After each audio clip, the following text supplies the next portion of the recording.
বাংলাদেশের মানুষ হতাশ হবেন না। লা তাহজান ইন্নাল্লাহা মানা, আল্লাহ আমাদের সাথে আছেন, শক্তিমান, ভয় নাই, জয় করব আমরা ইনশাআল্লাহ। দ্বিগুণ হয়ে পার্লামেন্টে যাব। ওরা শুধু ভোট চুরি করে নাই, ডাকাতি করেছে। আমাদের সুস্পষ্ট অনেকগুলো দাবি রয়েছে।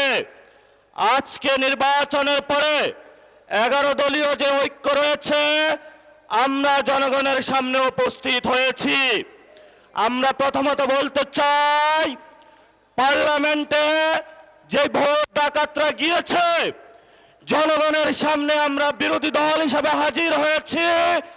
আমরা রাজপথে থাকব।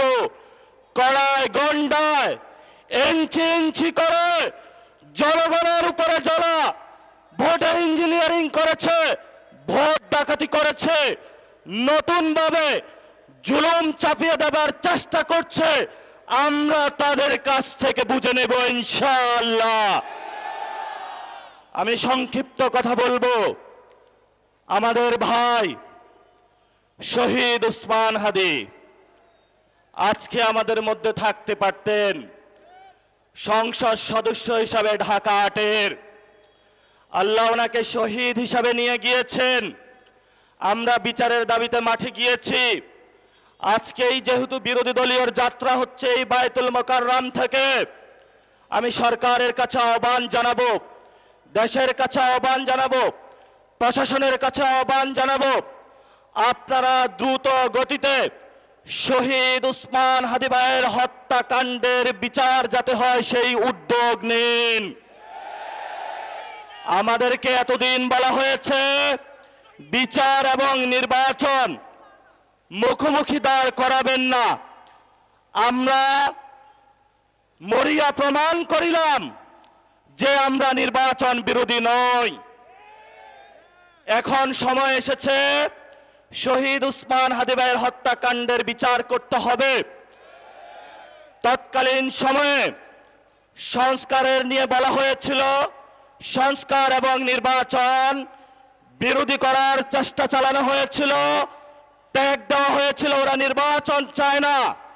আমরা তোমাদের চোখে আঙ্গুল দিয়ে দেখিয়েছি আমরাই বাংলাদেশে গণতন্ত্র চাই, তোমরা চাও ভোট ডাকাতি করতে। এখন সময় এসেছে, কোন 9-6 চলবে না।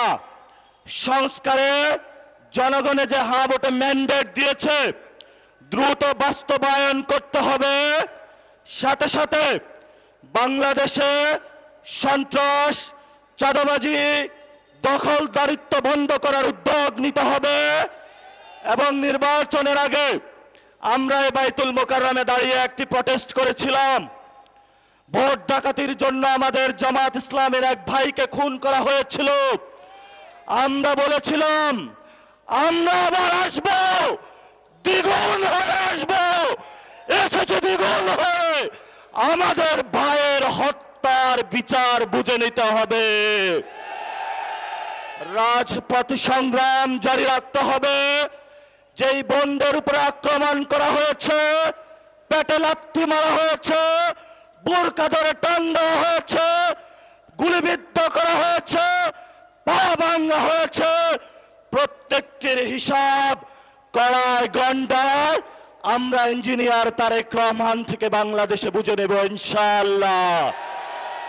আমরা একমাত্র ভয় পাই কার কাছে? আল্লাহ ছাড়া আমরা কারো কাছে ভয় পাই না। হে মালিক, তুমি আমাদের রক্ষাকারী, তুমি আমাদের রিজিক দাতা।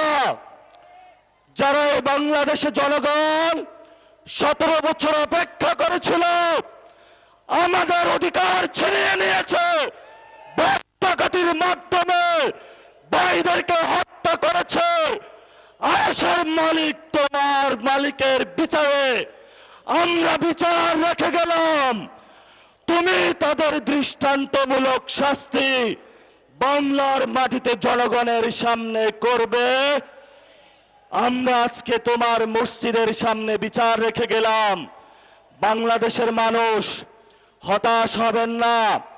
লা তাহজান ইন্নাল্লাহা মানা, আল্লাহ আমাদের সাথে আছেন, শক্তিমান, ভয় নাই, জয় করব আমরা ইনশাআল্লাহ। দ্বিগুণ হয়ে পার্লামেন্টে যাব।